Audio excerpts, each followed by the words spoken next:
La ponencia del día de hoy está a cargo del maestro Jorge Armando del Moro Suárez.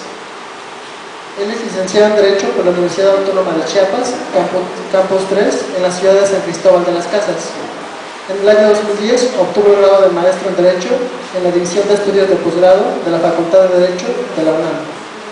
Su trayectoria profesional se ha centrado en la defensa de los derechos humanos.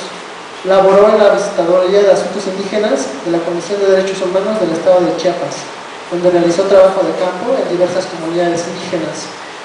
En 2004 ingresó a trabajar a laborar en la Comisión de Derechos Humanos del Distrito Federal, formando parte del servicio profesional en Derechos Humanos, y hasta mayo de 2010 se desempeñó como subdirector de orientación en la Dirección General de Quejas y Orientación de dicho organismo. A partir de entonces asumió el cargo de director de reclamaciones en el Consejo Nacional para Prevenir la Discriminación, área en la que se atienden las denuncias por presuntos actos de discriminación imputables a autoridades y servidores públicos de la Administración Pública Federal. Bueno, sin algún otro detalle, le daría la palabra al maestro Jorge Armando para comenzar la ponencia.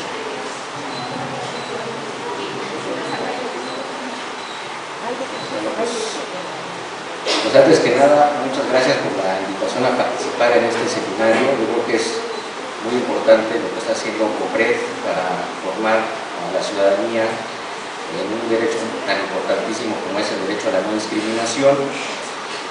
Pues el día de hoy me solicitaron que charlara con ustedes el tema sobre el marco normativo federal sobre no discriminación, hablarles un poco también sobre la ley, obviamente sobre la ley federal para prevenir y eliminar la discriminación y lo que es el Consejo Nacional para Prevenir la Discriminación.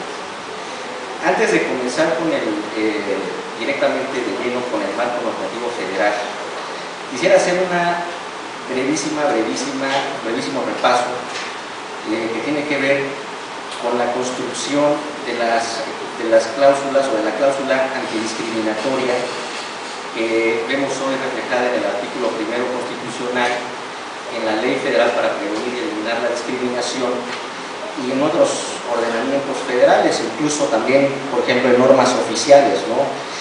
Esta cláusula antidiscriminatoria, pues podemos ver algunos de sus orígenes en los instrumentos internacionales en materia de derechos humanos, ¿no? Podemos empezar hablando, por ejemplo, de la Carta de Naciones Unidas de 1945, que da pauta y origen a la Organización de Naciones Unidas.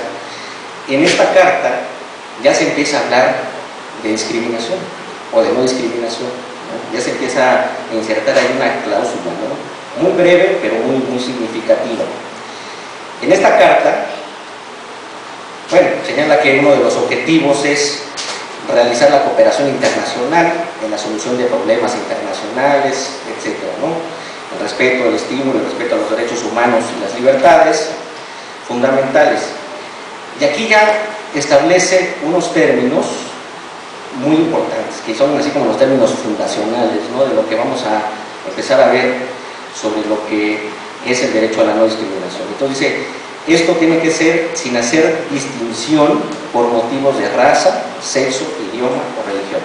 Aquí va estableciendo ya 4 causas, las que conocemos como causas de discriminación. Ya hace referencia a una conducta, ¿no? Esa conducta, ¿cuál es? La distinción, ¿no? Esta misma referencia la vamos a encontrar en la Declaración Universal de Derechos Humanos de 1948. También habla de que toda persona tiene todos los derechos y libertades proclamados en esta declaración sin distinción alguna, solo que aquí la diferencia va a ser que vamos a ampliar ya más la gama de causas de discriminación. Vamos a encontrar la raza, el color, el sexo, el idioma, religión, opinión política, origen nacional, social, posición económica, etc. Y así, poco a poco, se van a ir ampliando las causas de discriminación, pero sobre todo también las conductas que se van a ir considerando discriminatorias. En el Pacto Internacional de Derechos Civiles Políticos también habla de que no debe haber distinción alguna por las causas antes ya mencionadas. Es interesante ver, por ejemplo, que en el Pacto Internacional de Derechos Económicos, Sociales y Culturales ya no utiliza la palabra distinción, ya utiliza la palabra discriminación.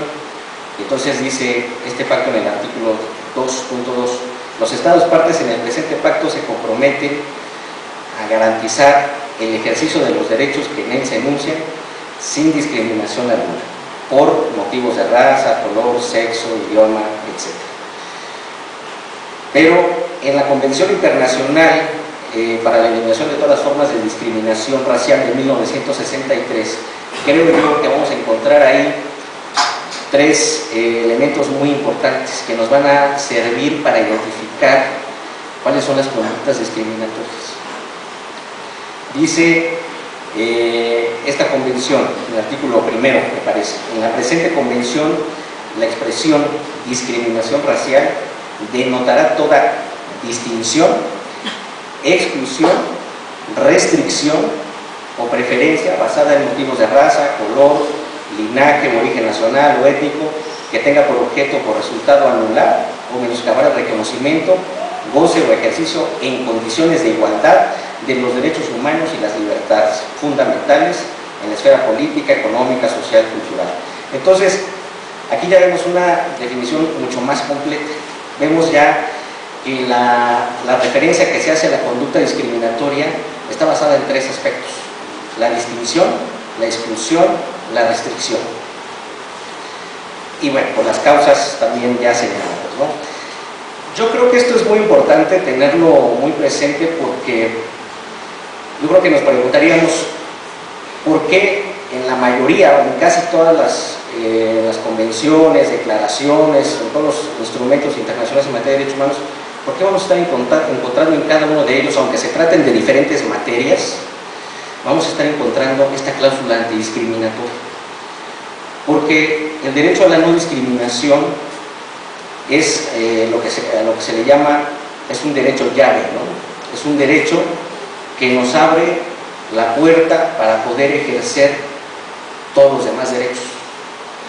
O sea, lo que nos están diciendo estos instrumentos internacionales en esta cláusula discriminatoria es que si hay un contexto de discriminación, pues difícilmente vamos a poder ejercer los derechos que se enuncian y que se plantean en cada uno de estos instrumentos internacionales, ¿no? En estas convenciones o declaraciones, ¿no?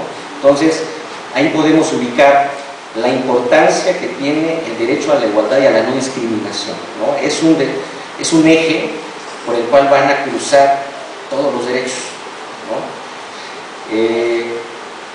También es muy importante, y de eso vamos a platicar un poco más al rato.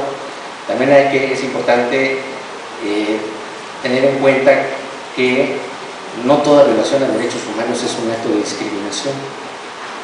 Es decir, todo acto de discriminación va a ser en sí mismo una violación a derechos humanos. Hay una violación al derecho a la igualdad y a la no discriminación, pero no toda violación a derechos humanos, no en toda violación a derechos humanos va a haber un acto de discriminación, y al ratito les voy a explicar por qué. Pues bien, esto nos sirve como de preámbulo para poder comenzar a platicar entonces sobre los orígenes, ¿no? Los antecedentes de la regulación de la discriminación en nuestro país. Primero, vamos a encontrar uno de los antecedentes de la regulación de la discriminación en México, los trabajos de análisis, de estudio, de investigación que se realizaron por parte de la Comisión Ciudadana de Estudios contra la Discriminación, que estuvo liderada por don Gilberto Rincón Gallardo, y que sirvió incluso para elaborar el anteproyecto de lo que se conocería después como la Ley Federal para Prevenir y Eliminar la Discriminación. Y en el año 2001 se reforma el artículo primero constitucional, donde se establece ya o se incluye el derecho a la no discriminación. Esta reforma constitucional fue publicada el 14 de agosto de 2001, se adiciona un tercer párrafo que incorpora el principio de igualdad formal y establece la expresa prohibición de cualquier forma de discriminación en nuestro país, ¿no? En México. El artículo primero constitucional constaba de dos párrafos. El primer párrafo es el que establecía que, decía que todo individuo va a gozar de las garantías que otorga esta Constitución, las cuales no van a poder suspenderse salvo con las condiciones que la misma Constitución establezca. Y establece en el otro párrafo la prohibición de la esclavitud, y hasta ahí se queda, ¿no? Y el párrafo que se adhirió a este artículo primero constitucional, precisamente esta cláusula antidiscriminatoria, que dice que queda prohibida toda discriminación motivada por origen étnico o nacional, el género, la edad. Nada más que aquí hacía referencia a las capacidades diferentes, ¿no? No sé si se acuerdan de Fox, que en aquel entonces, para referirse a personas con discapacidad, siempre decía las personas con capacidades diferentes, ¿no? Entonces, pues erróneamente se utilizó este término en aquel entonces. La condición social, las condiciones de salud, la religión, las opiniones, las preferencias, así tal cual. No sé, la verdad, no sé a qué preferencias se estaba refiriendo el legislador, o sea, la verdad no entiendo, pero bueno, las preferencias, el estado civil o cualquier otra que atente contra la dignidad humana y tenga por objeto anular o menoscabar los derechos y libertades de las personas, ¿no? Bueno, esto sucedió en el 2001. Para el año 2006, el 4 de diciembre de 2006, se reforma nuevamente el artículo primero constitucional, este párrafo del que hablamos ahorita. Se hace una modificación a las causas de discriminación y ahora pues en lugar de hablar de capacidades diferentes, pues ya se menciona, se sustituye ese término por las discapacidades, ¿no? Aunque queda todavía por ahí el asunto de las preferencias, ¿no? Entonces todavía estaba en construcción, digamos. En el año 2011, 5 años después prácticamente, en el año 2011, se viene a dar una reforma constitucional al artículo primero, yo creo que de la mayor relevancia para todos los mexicanos, para todas las mexicanas, que establece ya que en México pues todas las personas vamos a gozar, ¿no?, de los derechos humanos reconocidos en la Constitución y en los tratados internacionales de los que México sea parte, y de las garantías para su protección. Yo creo que esto es un gran paso, porque ya no se trata nada más de que las personas gocen de los derechos reconocidos en la Constitución, sino más bien de todos los derechos humanos que están reconocidos en la Constitución y en los tratados. También es importante el principio por persona que incluye esta reforma constitucional. Se refiere a lo siguiente, dice el segundo párrafo: las normas relativas a los derechos humanos se interpretarán de conformidad con esta Constitución y con los tratados internacionales de la materia, favoreciendo en todo tiempo a las personas la protección más amplia, ¿no? Es el principio por persona, y creo que esto le da pues un margen bastante amplio, de mucha protección a todas las personas. Y el siguiente párrafo, también muy importante, señala que todas las autoridades en el ámbito de sus competencias tienen la obligación de promover, respetar, proteger y garantizar los derechos humanos de conformidad con los principios de universalidad, interdependencia, indivisibilidad y progresividad. Y en consecuencia el Estado deberá prevenir, investigar, sancionar y reparar las violaciones a los derechos humanos en los términos que establezca la ley. Este artículo, déjenme decirles que yo creo que a todos los organismos públicos de derechos humanos, o los organismos que se encargan de defender ciertos derechos, o organismos especializados, por ejemplo, como el COPRED o CONAPRED, que tenemos como uno de los objetivos la defensa del derecho a la no discriminación. Este párrafo es importantísimo, nos facilitó muchas cosas este párrafo. ¿Por qué? Si se dan cuenta, aquí dice todas las autoridades deben garantizar, deben promover, respetar, proteger y garantizar los derechos humanos, todas las autoridades. O sea, esto implica que aquí está desde el presidente de la República hasta la persona que ocupe el primer escalón en la estructura administrativa, ¿no? Todos. Entonces, a veces lo que nosotros hacemos ahí con la CONAPRED, llegan, cuando tenemos alguna denuncia de discriminación, llegan servidores públicos, personas servidoras públicas a argumentar cuestiones en su defensa, y dicen que bueno, que a ellos no les toca hacer tal cosa, bla, bla, bla, pues les decimos, a ver, ahora sí que vente para acá, léete el tercer párrafo de la Constitución, el artículo primero constitucional, y ahora sí no tienes ni para dónde irte, no tienes ni dónde esconderte, tienes que cumplir lo que dice el párrafo tercero. Dice todas las autoridades, no se refiere a la autoridad judicial, no se refiere a los jueces, o no se refiere nada más a los legisladores o al Poder Ejecutivo, se refiere a todas las autoridades, ¿no? Entonces, ahí no hay vuelta de hoja, ¿no? Entonces, de verdad, esta reforma yo creo que nos ha ayudado muchísimo para lograr muchos avances en materia de derechos humanos, en materia del derecho a la no discriminación. Y bueno, por supuesto, está en el último párrafo de este artículo primero constitucional lo relacionado a la cláusula antidiscriminatoria, que dice: queda prohibida toda discriminación motivada por origen étnico, nacional, el género, la edad, la discapacidad, etc. Y aquí ya hace referencia ya no solo a las preferencias, sino a las preferencias sexuales, el estado civil o cualquier otra que atente contra la dignidad humana y tenga por objeto anular o menoscabar los derechos y libertades de las personas, ¿no? Entonces, si nos damos cuenta, la cláusula discriminatoria que quedó ya inserta en nuestra Constitución, digamos, habla que la conducta de discriminación, ahí va a quedar, digamos, contenido o contenida los elementos que habíamos mencionado anteriormente, ¿no? Que se venían construyendo a lo largo de los instrumentos de las convenciones y de las declaraciones o los pactos, ¿no? Esa conducta de distinción, exclusión y restricción, eso queda inserto aquí a través del término discriminación.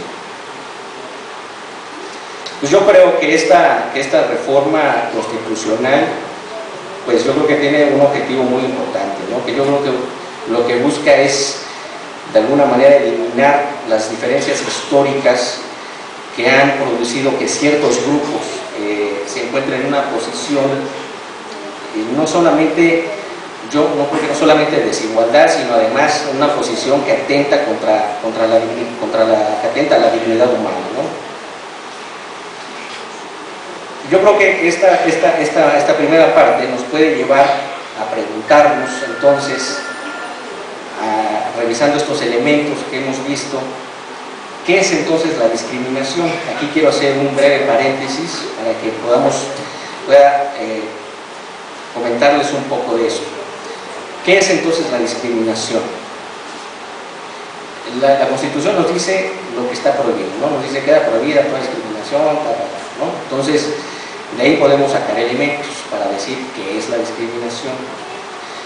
Quiero citar o quiero mencionar a uno de los autores que considero es uno de los más importantes autores en nuestro país sobre temas de discriminación, que es Jesús Rodríguez Cepeda.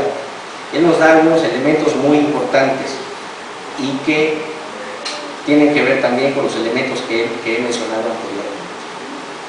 Él dice que la discriminación puede ser definida como una conducta, para empezar, ¿no? Es una conducta.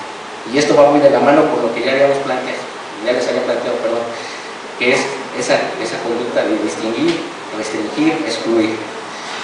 Es una conducta culturalmente fundada, sistemática, socialmente extendida, y es una conducta de desprecio contra una persona o grupo de personas. ¿Sobre qué? Pues sobre la base de un prejuicio negativo o un estigma relacionado con una desventaja inmerecida. ¿A qué se refiere Rodríguez Cepeda con esta desventaja inmerecida? Pues a las causas que hemos visto que les he comentado en las cláusulas antidiscriminatorias, ¿no? La edad, la discapacidad, el estado civil, etc. Pero además tiene que tener un efecto. Esta conducta tiene que tener un efecto. Y ese efecto puede ser intencional o no. Aquí va un poco lo que podríamos conocer o identificar como discriminación directa o indirecta. Entonces, yo creo que aquí podemos ubicar ciertos aspectos que nos puedan permitir identificar el acto de discriminación. La conducta, es una conducta que está basada en un desprecio y que tiene que ver con una desventaja inmerecida. Tendríamos ahí otro elemento que serían las causas de discriminación, y que tiene por efecto el vulnerar, el menoscabar un derecho o una serie de derechos, ¿no? Entonces ahí podríamos ubicar tres elementos básicos para poder ubicar bien, identificar bien un acto de discriminación. Pero bueno, estos son algunos elementos que nos da este autor, que les repito es muy bueno, tiene muy buenas obras, buenos libros importantes obras sobre discriminación. Pero yo creo que podríamos identificar otros factores que pueden en un momento dado servir como detonantes para las conductas discriminatorias. ¿Qué otros factores podemos encontrar aquí? Los factores culturales, los factores de poder, los factores legales e institucionales, y posiblemente también la desigualdad social. Obviamente esto no es limitativo, ¿no? O sea, considero que estos son algunos de estos factores, pueden haber muchos más, ¿no? ¿Qué tipo de factores culturales podemos encontrar aquí? Pues los estigmas, los prejuicios, los estereotipos. Otro puede ser la normalización, ¿no? Pues esa visión como de cotidianidad, de decir, bueno, pues esto siempre tiene que ser así. Recuerdo, por ejemplo, el caso de las trabajadoras del hogar, por ejemplo, donde yo creo que hay una normalización de la discriminación, se normaliza, se hace muy cotidiano el hecho de pues, no respetar los derechos de las trabajadoras del hogar, el no darles derechos, el no darle, por ejemplo, que no tengan derecho a un horario laboral, que tengan que estar siempre disponibles las 24 horas para cualquier necesidad de la familia o de la casa donde están trabajando, el lugar donde están trabajando, y eso se va perpetuando generación tras generación y se va, digamos, se va asumiendo una visión o una conducta de normalización.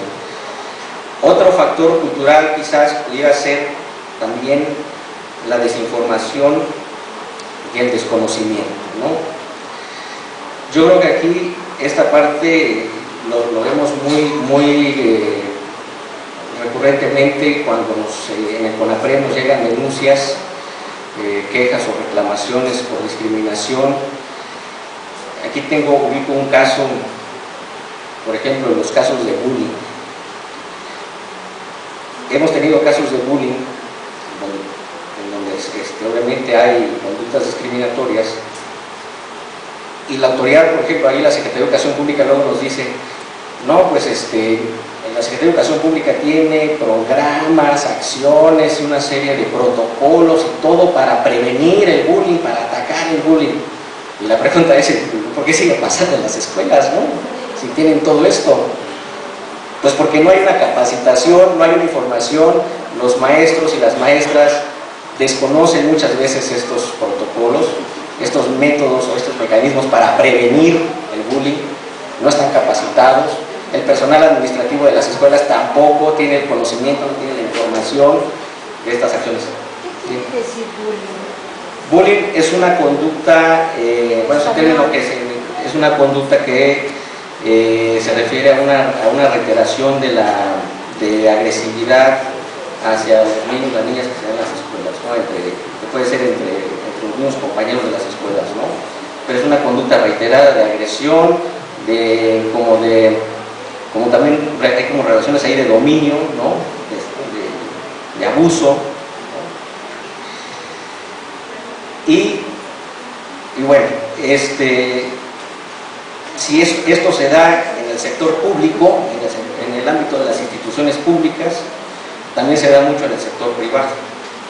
Entonces tenemos también, por ejemplo, quejas donde llegan, se denuncian, no sé, a empresas o no sé, al dueño de la tienda de la esquina que discriminó a una persona porque no quiso venderle por su apariencia física, etcétera. Y muchas veces, pues ahí, cuando llegan con nosotros, pues llegan todos asustados, dicen, pues yo qué hice, ¿no? Pues qué significa eso de discriminar, ¿no? ¿Qué es eso? Yo no maté a nadie, ¿no? No, pues ya lo que hacemos ahí pues es tratar de sensibilizar a las personas sobre el tema, darles en ocasiones darles unos cursos de sensibilización, decirles cuál es el marco normativo, etcétera, en materia de no discriminación, ¿no? Otro de los factores que yo creo que son importantes, que pueden detonar la discriminación, pues son los factores de poder, ¿no? La impunidad, incluso también los mínimos o nulos costos por discriminar, ¿no? Creo que hay muchas personas que discriminan, pues a veces sienten que lo pueden hacer porque no les va a pasar, o sienten que no les va a pasar nada, ¿no?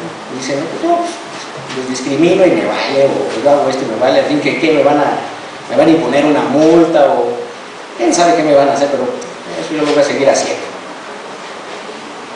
Efectivamente, a veces hay instituciones a las que nos hace falta un poco más de ahora sí, como dicen por ahí, de dientes, ¿no? Hay instituciones que sí emiten sanciones, hay otras que no, pero lo que sí les quiero decir es que sí ha habido ciertos avances. Poco a poco sí se han dado ciertos avances en el hecho de que sí haya un costo para la persona que discrimina, ¿no? Uno de los casos que yo creo que son muy emblemáticos y que ha sido reciente, no sé si ubican el caso de este señor Miguel Sacal, el señor que discriminó a un ballet parking, lo insultó, lo ofendió, lo agredió, lo golpeó, etcétera, etcétera, ¿no?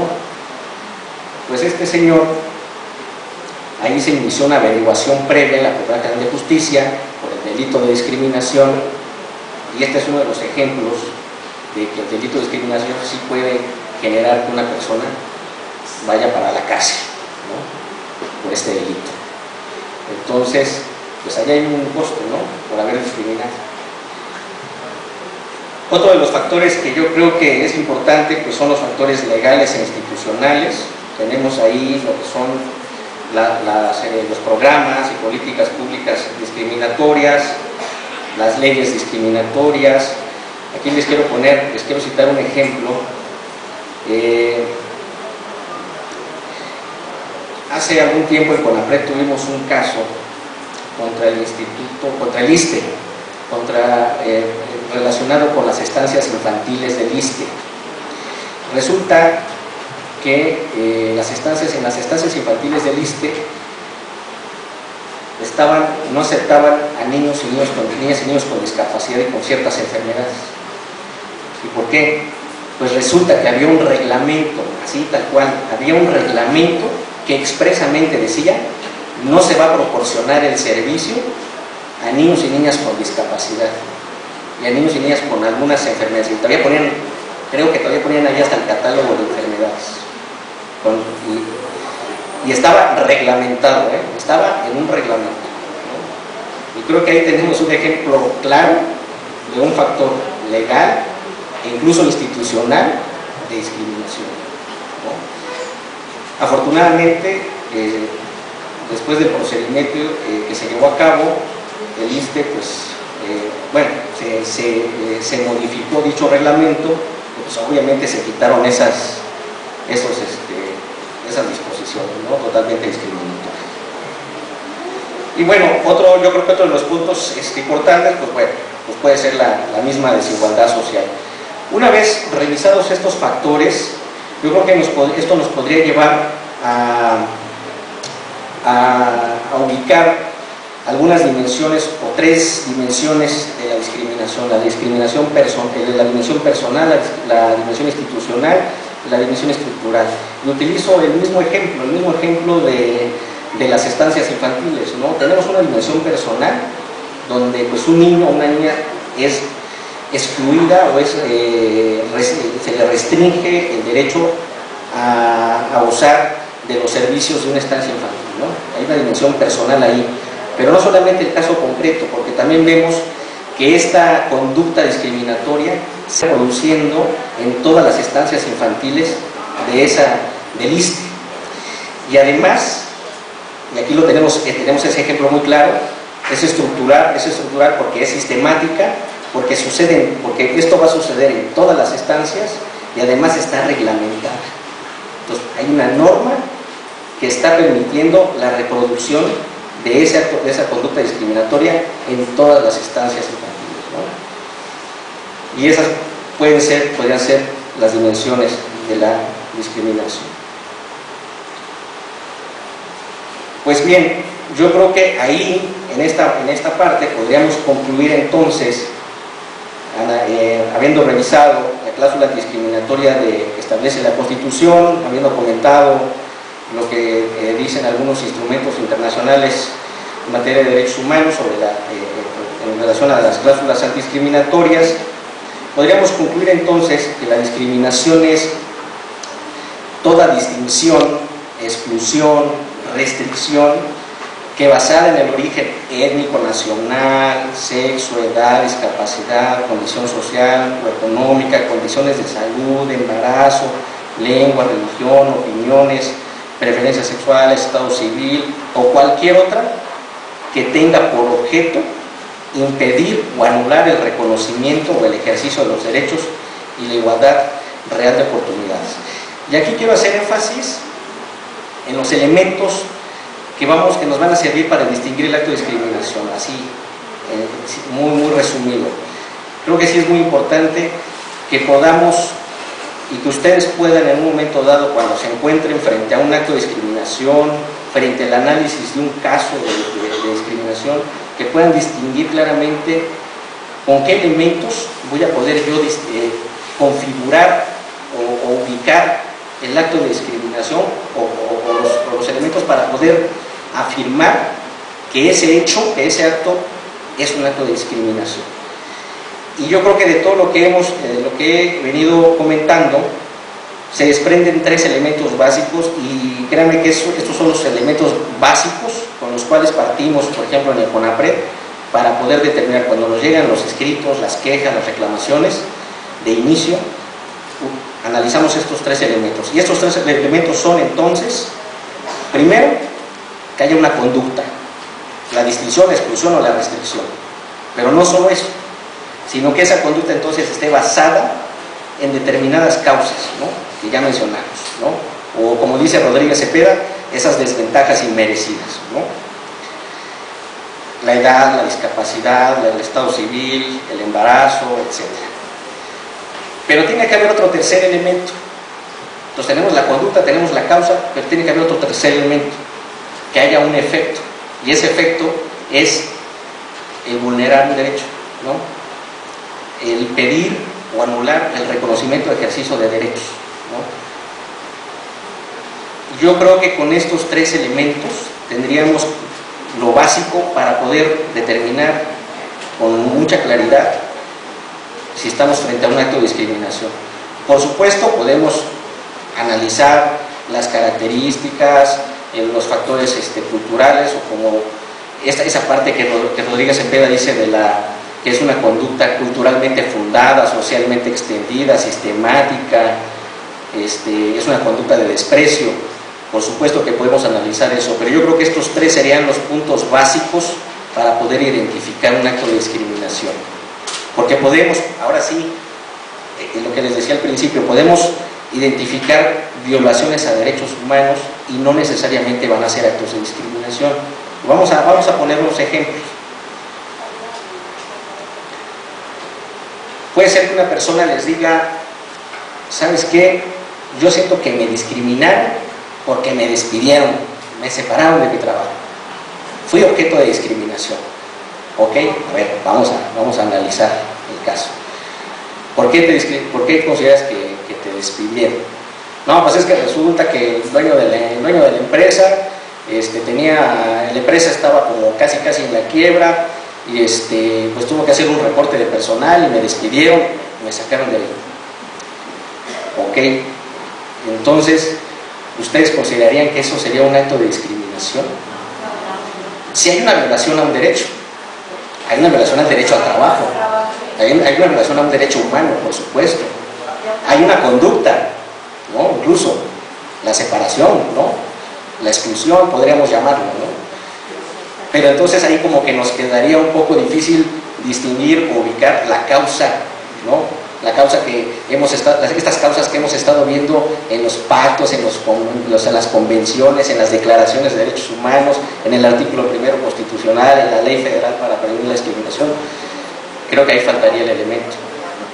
Y déjenme decirles que a veces es muy claro identificarlo, pero a veces no. A veces de plano, a veces hay casos un poco más complejos, ¿eh?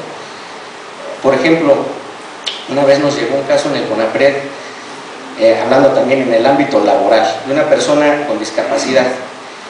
Y llegó y nos dice, a mí me corrieron, me separaron de esta institución pública, no voy a decir su nombre, de esta institución pública por mi discapacidad. Ok, perfecto, adelante, vamos a iniciar la investigación, ¿no?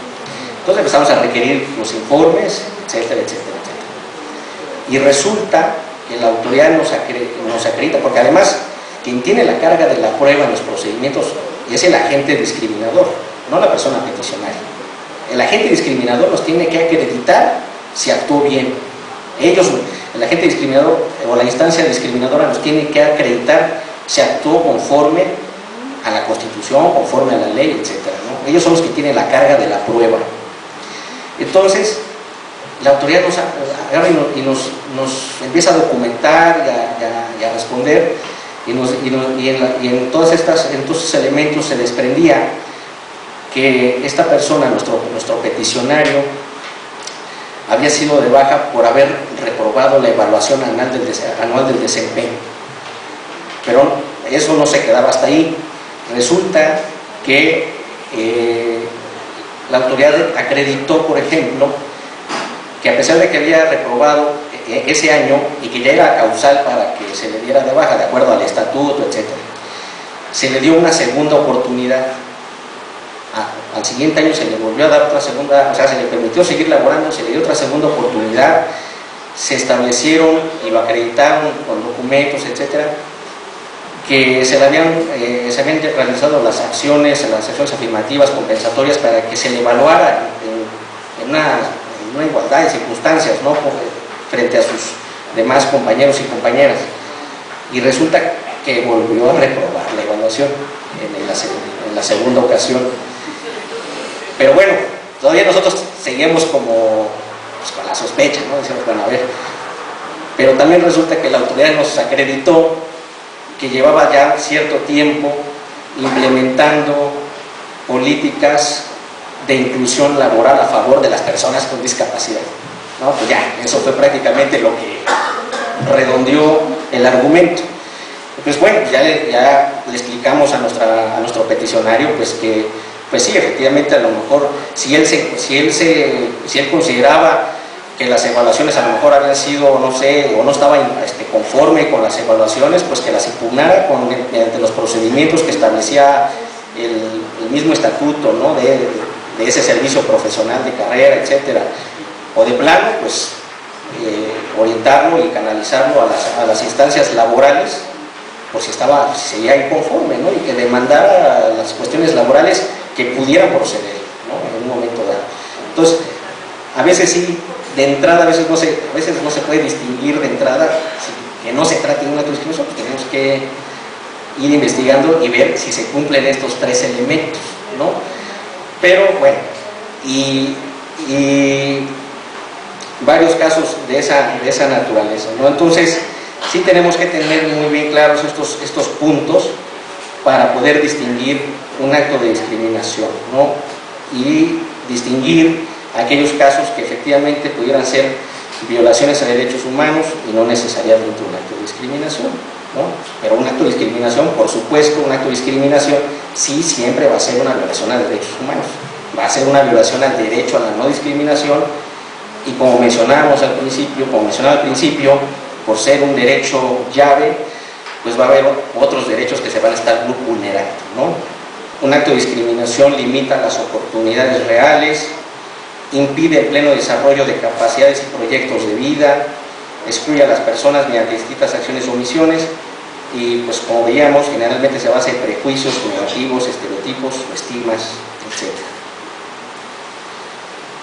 Pues bien, Vamos a pasar ahora entonces, esto que estoy leyendo era mi presentación, pero no hubo la posibilidad de proyectarlo. La ley federal, vamos a hablar entonces ahora de la ley federal para prevenir y eliminar la discriminación, ¿no? Aquí voy a regresar un poco a los antecedentes que habíamos comentado al principio. Les había dicho que entonces, como uno de los primeros antecedentes de la regulación del derecho a la no discriminación en México era la existencia de la Comisión Ciudadana de Estudios contra la Discriminación, y que ahí se elaboró, digamos, el anteproyecto de la Ley Federal para prevenir y eliminar la discriminación. En 2001, como habíamos dicho, se reforma el artículo 1 constitucional, donde se establece la cláusula antidiscriminatoria, y es el 12 de junio del 2003 que entra en vigor la Ley Federal para prevenir y eliminar la discriminación, que pues reglamenta lo establecido en la materia en el artículo 1 constitucional, y es hasta el 26 de abril del 2004 cuando entra en funciones el Consejo Nacional para Prevenir la Discriminación, ¿no? Entonces, pues esta ley pues es una ley reglamentaria del artículo 1 constitucional en lo referente al derecho a la no discriminación. Esta ley pues nos establece en términos generales disposiciones para prevenir y eliminar todas las formas de discriminación, así como promover la igualdad de oportunidades y de trato, ¿no? Consta de 6 capítulos, tiene 85 artículos, y estos capítulos podemos encontrar en primer lugar las disposiciones generales. Uno de los artículos principales de este capítulo pues es el artículo 4 de la Ley Federal, que establece qué debemos entender por discriminación, ¿no? Y pues prácticamente retoma lo establecido en el artículo 1 constitucional. Luego podemos encontrar el capítulo 2, que son las medidas para prevenir la discriminación, que establece una serie de, es como un catálogo que establece qué conductas pueden ser consideradas discriminatorias. Aparte de lo que establece el artículo 4, la ley establece como un catálogo, ¿no?, de varias fracciones, donde se establecen varias conductas que pueden ser consideradas discriminatorias, las cuales mencionaré en un momento más. Pues también hay un capítulo, por supuesto, que habla sobre lo que es el Consejo Nacional para Prevenir la Discriminación, un organismo público descentralizado, está sectorizado a Gobernación, a Secretaría de Gobernación, pero tiene un patrimonio propio, y además por ley, en las resoluciones que emita, tiene total independencia. El capítulo 5 nos va a referir los procedimientos, es decir, es la parte que estrictamente hablando habla de los procedimientos de defensa del derecho a la no discriminación. Ahí es donde vamos a encontrar los dos procedimientos, que son el procedimiento de queja y el procedimiento de reclamación. ¿En qué se distinguen estos dos procedimientos? El de queja es donde se ventilan, donde se investigan todos aquellos actos de discriminación cometidos por particulares, y ahí tenemos competencia en todo el territorio nacional, todo lo que sean empresas, el vecino, la familia, todo lo que sean particulares, sector privado. Y las reclamaciones pues son las que tienen que ver con autoridades y personas servidoras públicas de la Administración Pública Federal, ¿no?, solamente contra dependencias de carácter federal, ¿sí? Cuando nos llegan asuntos que tengan que ver con autoridades locales, ¿no?, las delegaciones políticas del Distrito Federal, los municipios, los gobiernos estatales, el gobierno del DF, lo que hacemos nosotros es canalizar, orientar a las personas para que acudan a las instancias competentes que pueden investigar esos casos de discriminación en sus respectivas entidades.